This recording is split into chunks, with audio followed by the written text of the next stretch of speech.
Sambitin mo lamang ito ng 3 beses na nakaharap sa iyong cellphone at siguraduhin ko sa inyo na lagi kanyang maaalala, lalo na kapag siya ay malayo sa iyo. Hello mga guys, kumusta kayo? Panibagong araw, panibagong video na naman tayo. At sa araw na ito ay sarang video ang aking ituturo sa inyo na simpleng gabay o simpleng pamamaraan na makakatulong sa atin. At bago ang lahat, gusto ko lang mag-disclaimer sa mga taong hindi naniniwala at hindi gusto ang mga kagaya nitong video. Please skip this video and maghanap kayo ng videos na gustong gusto nyo, dahil ang video na ito ay para lamang ito sa mga taong naniniwala and gusto mag-try. Sa lahat po ng mga nagko-comment dito sa aking video dito sa loob ng aking channel, mag-iingat sa lahat ng mga nagre-reply sa inyo na dinadala kayo sa kanilang WhatsApp Pinimo app upang makaiwas po tayo sa scam. Ngayon po ituturo ko sa inyo paano nga ba kayo laging maaalala ng inyong partner kapag siya ay nasa malayo. Yung tipong hindi siya makapag-isip ng kahit na ano, yung hindi siya madadala ng mga tukso dahil yung isip niya ay nasa iyo lamang. Yung tipong kahit anong gagawin niya ay hindi ka mawawaglit sa kanyang isipan. So dito is kailangan lamang natin dito ng larawan niya na kahit nasa loob lamang ng inyong cellphone.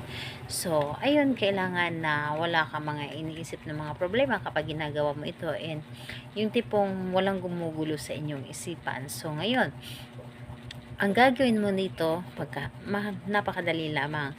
Titigan mo lamang ang inyong cellphone or titigan mo ang kanyang larawan na nasa loob ng inyong cellphone.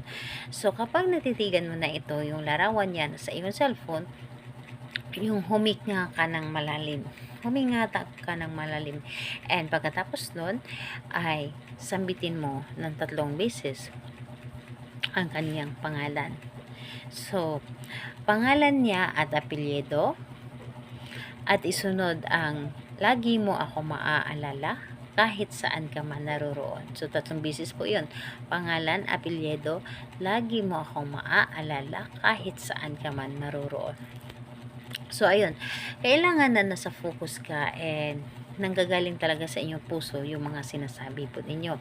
3 beses lamang, and pagkatapos nun, hayaan nyo na. Pwede nyo na i-close ang inyong cellphone.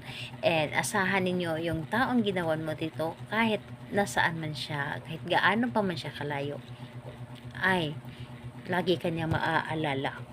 Lagi kanya maaalala, and kahit anong gagawin niya ay talagang ikaw lamang ang laman ng isip niya.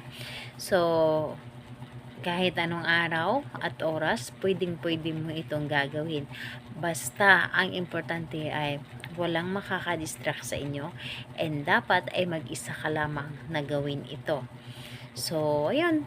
Salamat po sa inyo. Bye-bye everyone. God bless us all.